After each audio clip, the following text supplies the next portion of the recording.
Good morning everyone. Word the world YouTube channel में आप सभी का स्वागत है।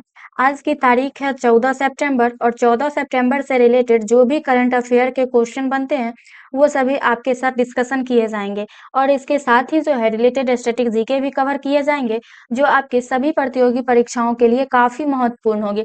आप लोग जुड़ना ना भूलें, हर सुबह 5 बजे आपके अपने YouTube channel word the world पे, जिसपे आपके लिए करंट अफेयर के बेस्ट कंटेंट प्रोवाइड कराया जाता है जो आपके एग्जाम पॉइंट ऑफ व्यू से काफी इंपॉर्टेंट है। तो चलिए बिना टाइम वेस्ट किए हुए हम अपने क्लास को स्टार्ट करते हैं। तो क्लास को स्टार्ट करने से पहले जो है कल का होमवर्क देख लेते हैं। तो कल का होमवर्क था सितंबर 2025 में 12% और 28% की दरें समाप्त किए जाने के बाद कौन सी जीएसटी दरें जो है बरकरार रहे, जिसका आंसर हो जाएगा 5% और 18%। ठीक है, चलिए यहाँ पे जो है जीएसटी के बारे में चर्चा हो रही है तो कुछ जानकारी हम लोग जीएसटी के बारे में जान लेते हैं। तो जीएसटी जो है एक प्रकार का अप्रत्यक्ष कर है जो कि 3 प्रकार के होते हैं। कौन कौन? आईजीएसटी जो कि एकीकृत जीएसटी है, इसके बाद होता है सीजीएसटी जो कि केंद्रीय जीएसटी होता है, और एसजीएसटी जो कि राज्य जीएसटी होती है। ठीक है, आई होप आप लोग को ये तीनों जीएसटी जो है समझ गए होंगे। ठीक है, आगे हम लोग अगर इसके रेट की बात करें तो ये जो है 0%, 5%, 12%, 18% और 28%, ये सभी जो है रेटिंग ये लगाई जाती है। ठीक है, आई होप आप लोग को ये पूरा डिटेल समझ आया होगा। तो चलिए हम लोग अपने क्लास की ओर चलते हैं। आज का हमारा पहला क्वेश्चन है, हाल ही में कौन सा देश दुनिया का पहला वर्चुअल देश बनने का दावा किया है?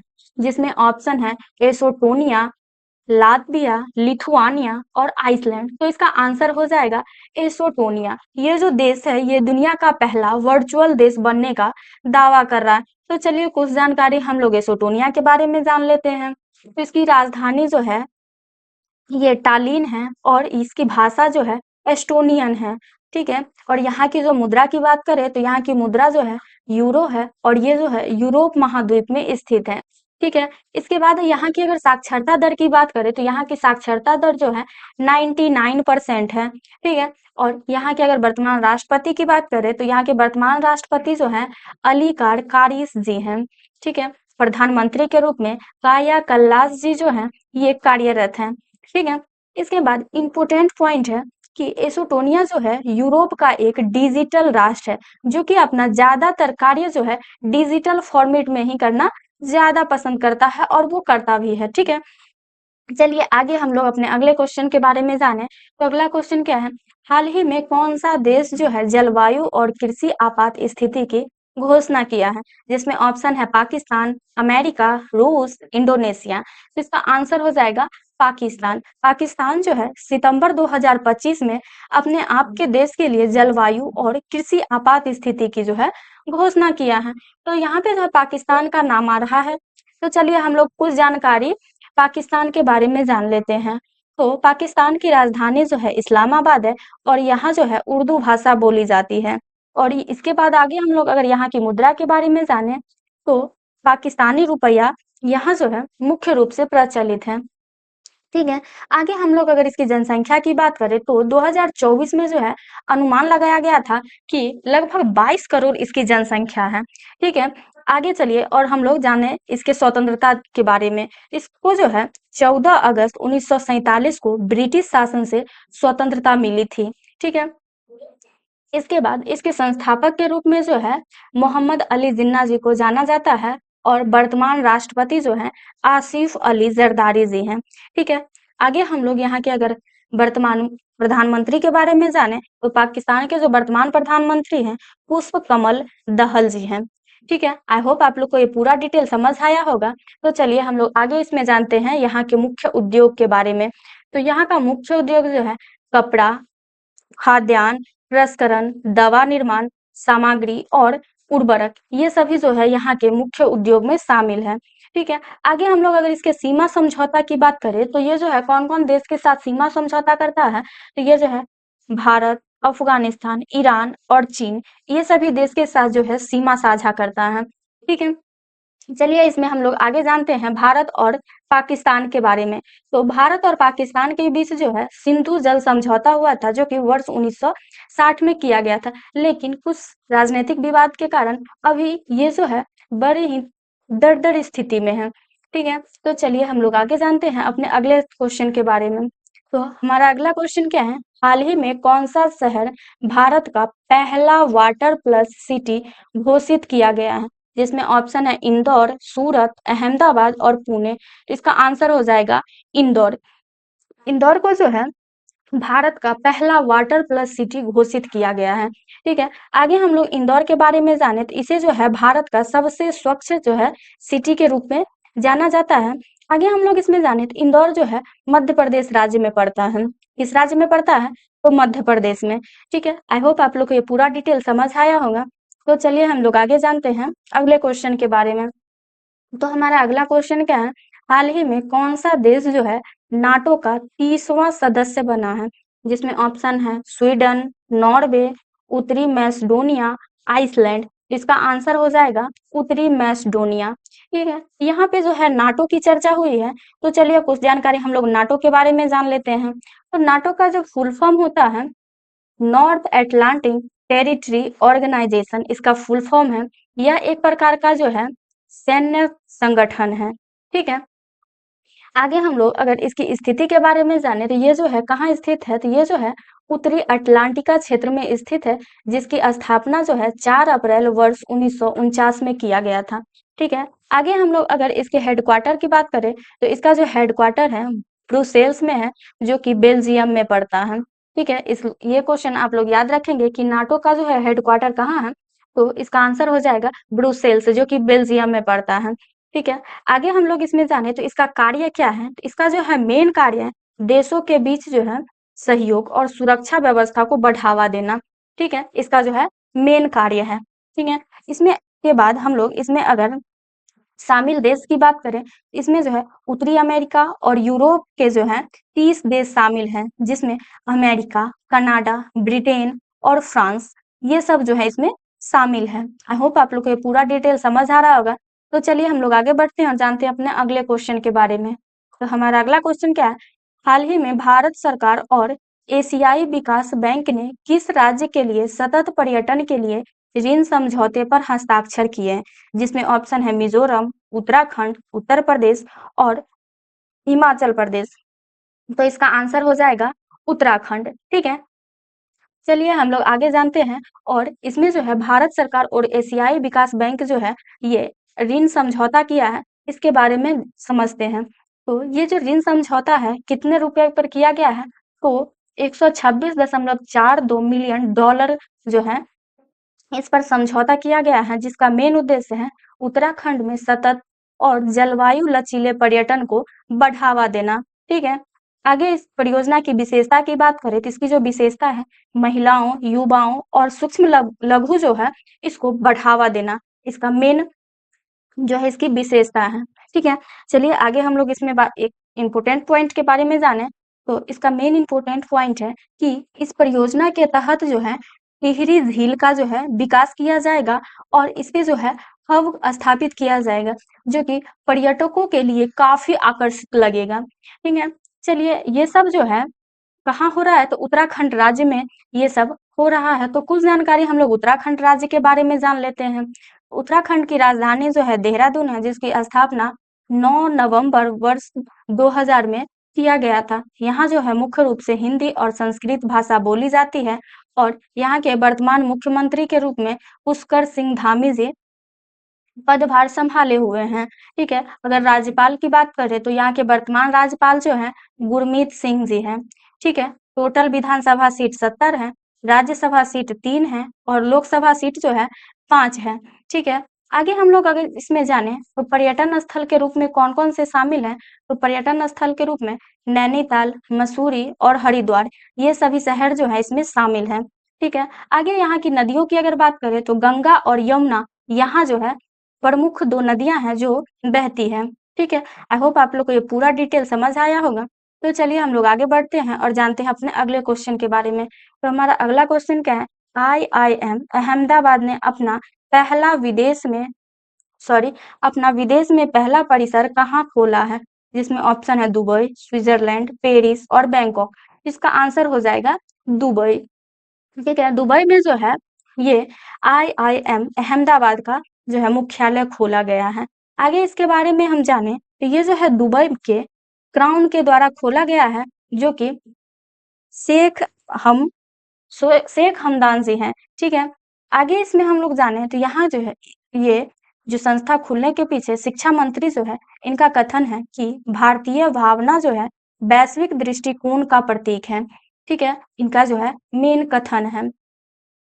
चलिए इसमें हम लोग आगे बढ़ते हैं और जानते हैं कि भारत के जो है वर्तमान शिक्षा मंत्री कौन है। तो वर्तमान शिक्षा मंत्री जो है धर्मेंद्र प्रधान जी हैं, ठीक है। यहाँ पे जो है सारी कहानी आईआईएम के इर्द गिर्द घूम रही है। तो चलिए कुछ जानकारी हम लोग आईआईएम के बारे में जान लेते हैं। तो इसका फुल फॉर्म जो होता है इंडियन इंस्टीट्यूट ऑफ मैनेजमेंट होता है, जिसकी स्थापना जो है वर्ष 1961 में किया गया था, ठीक है। ये जो अहमदाबाद में आईआईएम है, ये भारत का दूसरा सबसे पुराना संस्थान है, ठीक है, जो कि अहमदाबाद में पड़ती है। आगे अहमदाबाद शहर किस राज्य में पड़ती है? तो ये जो है गुजरात में पड़ती है, ठीक है। चलिए आगे बढ़ते हैं और जानते हैं इसके बारे में और डिटेल। तो वो जो है अहमदाबाद वो दूसरे नंबर पे आता है, तो पहले नंबर पे कौन आता है? तो पहले नंबर पे जो है कोलकाता आता है, ठीक है, जो कि पश्चिम बंगाल राज्य में पड़ती है और इसकी स्थापना जो है वर्ष 1961 में किया गया था, ठीक है। ये सारी जानकारी आप लोग को समझ आई होगी। तो चलिए आईआईएम में जो है एडमिशन की प्रक्रिया जान लेते हैं कि इसमें जो है एडमिशन कैसे होती है, ठीक है। तो इसमें एडमिशन लेने के लिए जो है कैंडिडेट को किसी भी विषय में ग्रेजुएट का डिग्री होना चाहिए, यानी वो कैंडिडेट जो है ग्रेजुएट होना चाहिए, ठीक है। इसके साथ ही जो है न्यूनतम 80% के साथ कैट परीक्षा जो कि उत्तीर्ण होना चाहिए, ठीक है। ये दोनों अगर जो है कंडीशन वो फुल फॉलो करता है तो वो स्टूडेंट आईआईएम में एडमिशन लेने के लिए एलिजिबल है, ठीक है। चलिए इसके बाद हम लोग आगे बढ़ते हैं और जानते हैं अपने अगले क्वेश्चन के बारे में। तो हमारा अगला क्वेश्चन क्या है? भारत हाल ही में चौथे तटरक्षक वैश्विक शिखर सम्मेलन में शामिल होने कहाँ गया है? जिसमें ऑप्शन है रोम, बैंकॉक, रियाद, कुवैत सिटी। तो इसका आंसर हो जाएगा रोम। रोम में जो है चौथे तटरक्षक वैश्विक शिखर सम्मेलन में शामिल होने के लिए भारत गया है। तो चलिए कुछ जानकारी हम लोग इसके बारे में जान लेते हैं। तो इसका आयोजन जो है 11 और 12 सितंबर 2025 को किया गया है। आगे हम लोग अगर इसके स्थान की बात करें तो ये जो है इटली के रोम जो है शहर में इसका आयोजन किया गया था, जिसके सह अध्यक्षता के रूप में इटली और जापान ये दोनों वहां उपस्थित थे, ठीक है। आगे हम लोग बढ़ते हैं और जानते हैं इसके भागीदारी के रूप में। तो इसकी भागीदारी के रूप में टोटल 115 जो है देश और अंतरराष्ट्रीय संगठनों का जो है प्रतिनिधित्व किया गया था, ठीक है। जिसकी अगर मुख्य विशेषता की बात करें, ठीक है, तो इसका जो है मुख्य विषय, सॉरी विशेषता नहीं विषय, विषय जो है समुद्री सुरक्षा और बचाव कार्य को बढ़ावा देना और इसके साथ ही जो है आपदा और आपातकालीन प्रक्रिया जो है इसका भी जो है सुरक्षा प्रदान करना, इसका जो है मेन विषय था, ठीक है। ये जो हो गया 2025 में। अगला सम्मेलन जो है वर्ष 2027 में किया जाएगा, जिसमें भारत ने अगला तटरक्षक वैश्विक शिखर सम्मेलन आयोजित करने का प्रस्तावना रखा है कि अगला जो है ये वैश्विक शिखर सम्मेलन वो भारत शहर में किया जाएगा, ठीक है।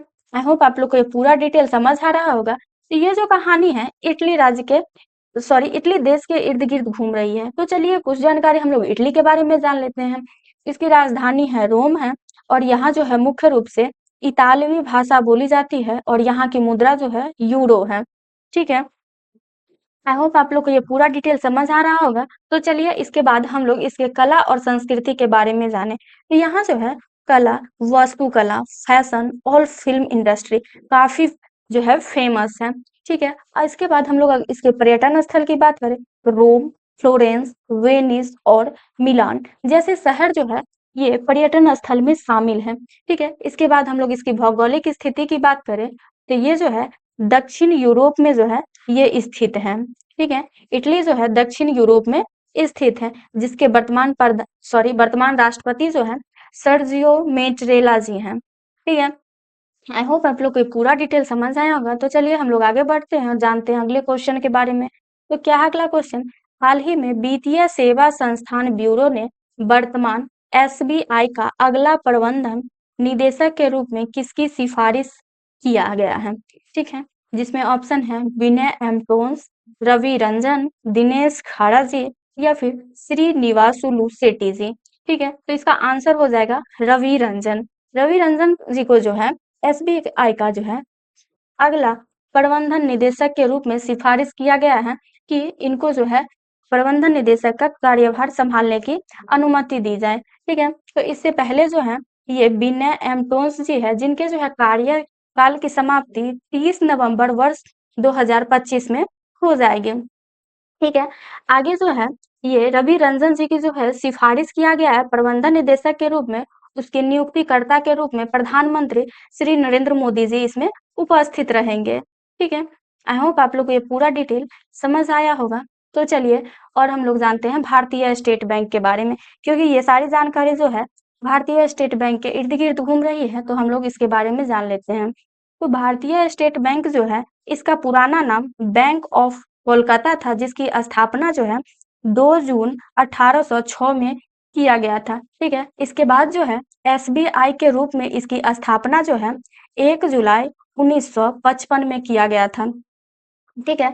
इसकी स्थापना 1 जुलाई 1955 में किया गया था, जो कि वर्तमान समय में भारत सरकार के जो है अधीन ये कार्यरत है, ठीक है। आगे हम लोग इसमें अगर टैगलाइन की बात करें तो इसका जो मेन टैगलाइन है the banker to every Indian, इसका जो है मेन टैगलाइन है। चलिए इसके बाद इसका जो है हेडक्वार्टर उसके बारे में जानते हैं। तो भारतीय स्टेट बैंक जो है इसका हेडक्वार्टर मुंबई में है, ठीक है। आगे हम लोग अगर इसके आय की बात करें तो इसका जो है आय 5,000, ब्रांचेस की बात करें तो इसके जो ब्रांच है 22,937 है, और एटीएम की जो ब्रांच है वो टोटल 63,791 है, ठीक है। चलिए इसके बाद हम लोग इसमें जो है इसकी मदद से, इसकी जो है हेल्प से क्या आम जनता को मदद मिल रही है उसके बारे में जानते हैं। तो इसकी मदद से जो है ऋण, क्रेडिट कार्ड, बचत खाते, निवेश के साधन, एसबीआई लाइफ इंश्योरेंस और क्रेडिट कार्ड, ये सभी जो है हेल्प आम नागरिकों को मिल रही है, ठीक है। जिसके वर्तमान अध्यक्ष जो है श्रीनिवासुलु शेट्टी जी हैं, ठीक है। इससे पहले जो पूर्व अध्यक्ष थे वो दिनेश खड़ा जी थे, ठीक है। आई होप आप लोग ये पूरा डिटेल समझ आया होगा। तो चलिए हम लोग आगे बढ़ते हैं और जानते हैं अगले क्वेश्चन के बारे में। तो अगला क्वेश्चन क्या है, हाल ही में कृषि निर्यात को बढ़ावा देने के लिए अपाडा ने अपना पहला कार्यालय कहाँ खोला है, जिसमें ऑप्शन है झारखंड, बिहार, उड़ीसा और मध्य प्रदेश। तो इसका आंसर हो जाएगा बिहार। बिहार में जो है ये अपाडा का पहला जो है कार्यालय खोला गया है। तो चलिए इसके बारे में डिटेल से समझते हैं कि ये क्या है। तो इसका फुल फॉर्म जो है agriculture and process food production, food products export development authority, इसका फुल फॉर्म है, जिसकी स्थापना जो है दिसंबर 1985 में किया गया था, ठीक है। जिसकी स्थापना की बात करें वर्तमान में तो ये जो है पटना में है, इसका जो है स्थापना किया गया है, जिसकी मुख्य उद्देश्य की अगर बात करें, इसका मुख्य उद्देश्य है बिहार के किसानों को वैश्विक बाजार से जोड़ना, ठीक है।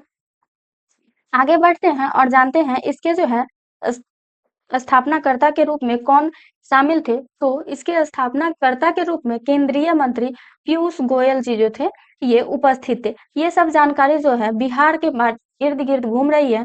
तो चलिए कुछ जानकारी हम लोग बिहार राज्य के बारे में जान लेते हैं। इसकी राजधानी जो है पटना है, और इसकी स्थापना 22 मार्च 1912 में बंगाल प्रेसिडेंसी से अलग होने के बाद किया गया था, ठीक है। इसके बाद हम लोग इसमें जानते हैं आगे कि ये जो बिहार है ये बुद्ध और जैन धर्म का उद्गम स्थल के रूप में भी जाना जाता है, ठीक है। इसके बाद हम लोग आगे बढ़ते हैं और जानते हैं इसके वर्तमान स्वरूप के बारे में। तो वर्तमान में जो है इसे 15 नवंबर वर्ष 2000 को झारखंड अलग हुआ था। तो इसमें क्वेश्चन आता है कि झारखंड राज्य की स्थापना कब हुई है। तो इसका आंसर हो जाएगा 15 नवंबर 2000 को, ठीक है। ठीक है, जो कि किससे अलग हुआ है, तो बिहार राज्य से अलग हुआ है, ठीक है। तो चलिए आगे हम लोग बढ़ते हैं और जानते हैं इसकी जनसंख्या के बारे में। तो 2021 में जो है अनुमान लगाया गया था कि बिहार की जो है टोटल जनसंख्या 12.5 करोड़ है, ठीक है। आगे यहाँ की अगर भाषा की बात करें तो यहाँ जो है हिंदी भाषा राजभाषा के रूप में बोली जाती है, और उर्दू जो है द्वितीय राजभाषा के रूप में शामिल है, ठीक है। वर्तमान राज्यपाल जो है आरिफ मोहम्मद खान जी है और मुख्यमंत्री श्री नीतीश कुमार जी हैं। ठीक है, टोटल विधानसभा सीट 243 है, लोकसभा सीट 40 है और राज्यसभा सीट जो है टोटल 16 है। आई होप आप लोग को ये पूरा डिटेल समझ आया होगा। तो चलिए हम लोग आगे बढ़ते हैं और जानते हैं अगले क्वेश्चन के बारे में। तो अगला क्वेश्चन क्या है, हाल ही में प्रधानमंत्री के द्वारा 71,000 करोड़ रुपए की परियोजना का उद्घाटन कितने राज्यों में किया जाएगा?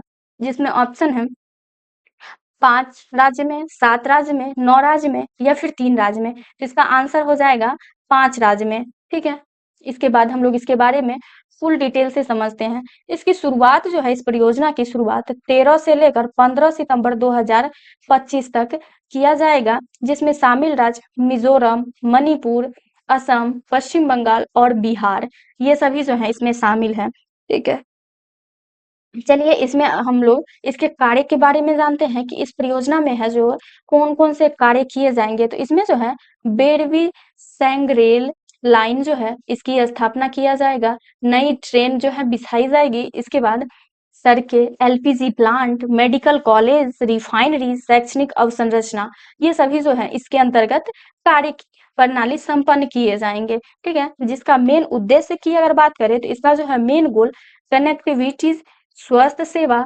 और ऊर्जा और क्षेत्रीय विकास को जो है बढ़ावा देना, इस परियोजना के पीछे मेन गोल है। ठीक है, आई होप आप लोग को ये पूरा डिटेल समझ आया होगा। तो चलिए इसी के साथ हमारा आज का क्वेश्चन का सेशन समाप्त होता है। आप लोग कमेंट बॉक्स में जरूर बताइएगा कि आप लोग को ये पूरा सेशन कैसा लगा और ज्यादा से ज्यादा अपने दोस्तों के साथ शेयर करें और उनकी भी तैयारी को बेहतर बनाने में उनकी मदद करें। तो चलिए इसके बाद हम लोग अपने होमवर्क की ओर चलते हैं। आज का हमारा होमवर्क है, किस भारतीय एनजीओ ने 2025 में रेमन मैगसेसे पुरस्कार जीता है? तो आप लोग कमेंट बॉक्स में इसका आंसर जरूर दीजिएगा। ठीक है, तो ये जो है पूरा क्वेश्चन का पीडीएफ ये आपको वर्धा वर्ल्ड टेलीग्राम चैनल पे उपलब्ध करा दिया जाएगा। तो आप लोग जरूर देखें और एक बार रिवाइज कर लें, ताकि आपकी तैयारी जो है और बेहतर हो सके और आप लोग एग्जाम में बेहतर परफॉर्मेंस कर पाए। Thank you, thanks for watching this video.